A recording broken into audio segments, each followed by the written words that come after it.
All right, what is good, everybody? Quancredible here, and we are back with the reviews for Four Nights for Chapter 91. Definitely, just to preface this, I have been keeping up with the chapter, so I obviously know everything that's going on. But this chapter was really good. It honestly posed a lot more questions for the series as a whole. Like made everything a little bit like ever so slightly more weird. Not weird in like a bad way, but weird as in like I wonder how things are gonna shake out, especially like that stuff with like Merlin. But I'm gonna just get right into the review. So honestly, this chapter could be broken up into like two parts with maybe like a side little last part in the end, but really two main parts. And the first one is his main one with Ironside in this illusionary world. As we've seen in the last chapter, Ironside, while he is in Camelot, I guess when he's off of work would be the best way to think about it, lives in this, I guess, illusionary type paradise type world for him with his son. Not Percival, but Deodra.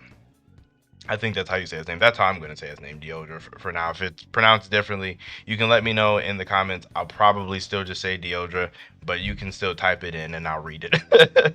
But him and Deodra basically live in this world. And we get a bit of the backstory on Ironside here, which was kind of cool to see. Not like a full backstory, obviously, but just a little bit. It looks like Ironside's wife or lover was dying. Along with the baby, there was no saving them. When he made it to this world, I'm assuming this is a world that Arthur set up for him, obviously in exchange for him being a Chaos Knight. And through this world, his son was able to live on. And he believes the son to be a real, actual thing because of the emotions it was putting forth while it was crying. And I'm assuming raising it and seeing the emotions and actually being able to touch him and like hold him as a baby. And I'm assuming he believes this to be his actual son. Now, it's kind of weird because it could be an illusion or it could be like the actual thing, but the actual son needs this world to stay alive. I could kind of see it both ways. I think it would impact Ironside more if it was an illusion, but I personally would like it more if it actually was his true, real body son in this world and he just can't sustain his life, or maybe he'll succumb to the illness outside of Camelot. Like maybe like he quite literally does have to stay in this world and he is real. I think that would fit a lot better.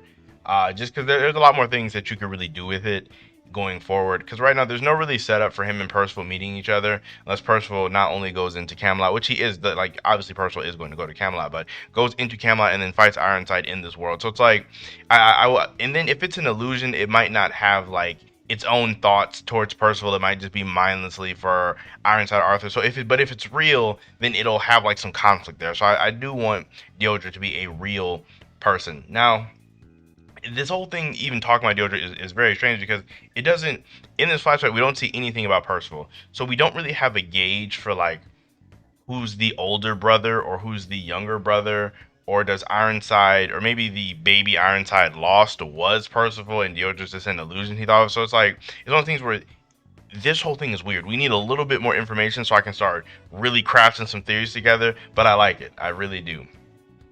In the next part of the chapter, which is also amazing, would be Arthur getting Guinevere more accustomed to Camelot. So he's bringing her in, trying to learn stuff about her, just trying to be like hospitable, I guess, or as hospitable as you can be for someone who just kidnapped you, I guess. So he's just trying to do like small talk and be really casual. But Guinevere's obviously not really feeling any of it. She's understandably upset that she got kidnapped, and I'm not for sure if this is going to be in the official translations. I highly doubt it is, but I'm sure there'll be some kind of iteration of it. But Nakaba, if this is anywhere close to what it is, he is self-aware. He knows what he's doing, and he's trying to undo a little bit of damage. I think he undid a little bit of damage when Guinevere kind of makes fun of Arthur, like, what, are you a lolicon or something if you want me to be your bride? So the fact that Nakaba is aware and then he doubles down with Arthur and saying Arthur isn't interested in any kids. So, because when I tell you Nakaba is on some thin ice, Nakaba is on razor thin ice with everybody, myself included. He's on some thin ice. Like Nakaba is like 2 panels away from the from the FBI like breaking down his door. So I think he undid a little bit of damage here, but this was important because it like segued into something that I don't think anybody really saw coming. And this was her talking about how Arthur already has a certain type of person in mind, referring back to Merlin. And now I myself was one of those people who was always wondering why we've seen Merlin a lot of times and she hasn't said anything, she doesn't do anything, she's just there. She's like an emotionless husk. But this makes sense because we find out that this Merlin is an illusion. More specifically, like kind of a real illusion with like a fairy body that he just used and turned into to look like Merlin. I doubt it has any of her like personality or abilities or anything crazy, but we find out that Merlin actually has not been there this entire time, which is wild to me. It's absolutely crazy because it begs this huge question of, well, where has she been? And I doubt Arthur would kill Merlin. Like, I highly doubt that, and I don't see like Merlin seems like a person that'd be really hard to kill because of all of the weird abilities and magic that she knows. So it's one of those things where I don't think she's dead, but it's like, where could she be where she wouldn't be dead? I mean, there's the possibility that she could be sealed somewhere, like maybe sealed inside like a goddess amber type equivalent or some type of something where Arthur isn't letting her leave and she just doesn't have the means to escape. 'Cause, I mean, Merlin's really, really intelligent. So it's like, and like I said, she knows a lot of things. So it's like, there's not a lot of places you can really seal her, which you wouldn't eventually, after some time, be able to break out. I mean, you could throw in like another dimension, maybe. Like maybe she was trying to stop Arthur, or her and Arthur had a disagreement, so she's trapped in another dimension entirely. Because if you're trapped in another dimension, like I like Merlin can transport a little bit. Obviously, she did, let Bond get into purgatory, but it's not like she did it on her own. Like Hawk was still like the in between, and I guess she did open a portal to the demon realm. So it's like Merlin has limited degree to dimensionary travel, but I'm assuming Arthur, being mixed with chaos, probably has a higher tier of opening up pocket dimensions and having people in them. So that's what I'm gonna go with. I'm gonna go with, they probably don't agree on something, so Arthur has her, you know, in like a pocket dimension. So I don't think he killed her. I really don't. And I don't think if Merlin just wanted to leave, Arthur would just let her leave. Like, just like, all right, I'm done, I'm leaving. Bye. Like, that would just be so wild if she just left normal. So I'm definitely very, very, very curious to know what you guys are thinking happened to Merlin down below. And this is great because I'm sure there's so many people who are like, why is Merlin not doing anything? Like, Merlin is a terrible character, but now it's like it all makes sense. Everything makes sense why she doesn't do anything or say anything, because she was never actually there to do or say anything in the first place. Anyway, after we find out that it's an illusion, Arthur like mutilates this fairy. Like, it's a little brutal, to be honest with you. Just like impales it and then feeds it to his chair. The chair is just eating everything. But we get to see again this like weird personality shift between Arthur's. It's honestly kind of crazy. Like, he goes from like lighthearted and jokey to really dark out of nowhere, and then back to lighthearted and jokey. So it's really, I really want to know what like happened to him. But Arthur does remark, that there's things that you can and can't talk about. So we see that Merlin is definitely like a touchy subject for him. So again, really wonder what happened there. But Arthur's main thing that he wants from Guinevere is obviously her ability, Kaleidoscope. Now, as we know, Kaleidoscope is a lot. It has a lot in common with Bartra's ability, his like his own ability to see into the future, but there's also a lot different. Because as we know, Bartra, he can see into the future, but it's very vague. Typically, like, he'll be like, oh, there'll be some shadowy figures in a full moon, and at that moment the end is nigh. Like, it'll be some weird riddly type stuff that's kind of vague, but you can kind of piece it together. Whereas Guinevere's ability is a lot more detailed and specific. However, things have to be kind of more so related to her in a way.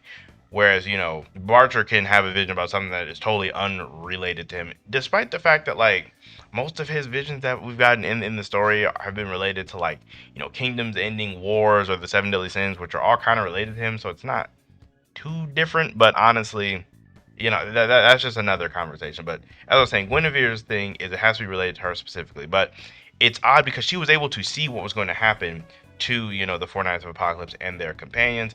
I'm assuming because it has to do with Lancelot, and Lancelot is somewhat connected to her. Like, maybe that's the extension of it.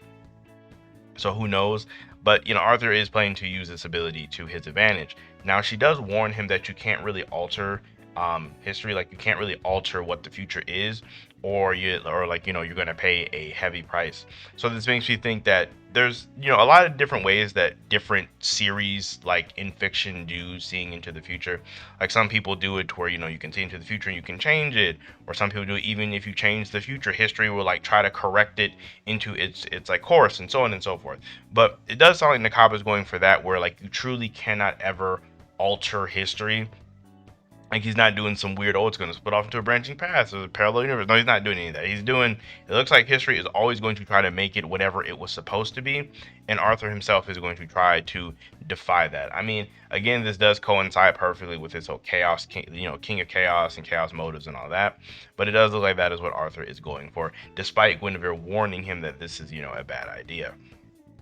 So as we find out, the knights are going to stay at this inn, and there are going to be some chaos knights there, and basically Lancelot was going to be the one to stop them, and no one was going to know anything.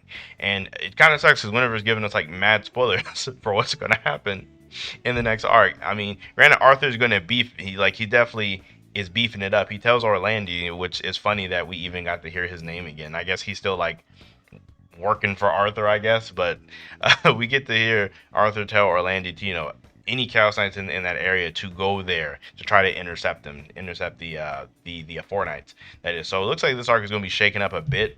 I'm curious to know why Arthur is planning to do this though, because he knows Lancelot can rival himself.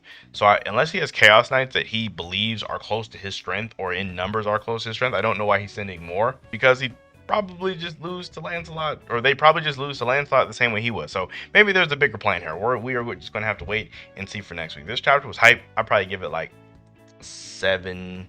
Probably, yeah, 7 sounds about fair. But yeah, probably a 7 just for how much setup it is actually given. I am curious to see, like, again, what's the deal with Merlin. We're probably not going to get that for a really long time. And basically, I guess what's going to happen with this arc, as well as the stuff between like Percival and his brother and Ironside. Like, who, like, is that son a fake, or is that son the real deal? Is Percival older than his brother? Is Percival younger? Like, where did Percival even come from? Like, does Ironside even acknowledge Percival as his kid? Because the way Ironside is acting, like, it's acting like he only has one kid, and that's Dioja. So very interesting to see how this is all going to wrap up. So make sure you guys let me know what you guys are thinking about all that in the comments. Make sure you like the video as well as subscribe to the channel. As I said before, we are going to get back to doing the consistent reviews. I took my little break, my little end of the year break. So we're going to get back to being consistent. So you guys all enjoy the rest of your day, and I will see you all in my next video.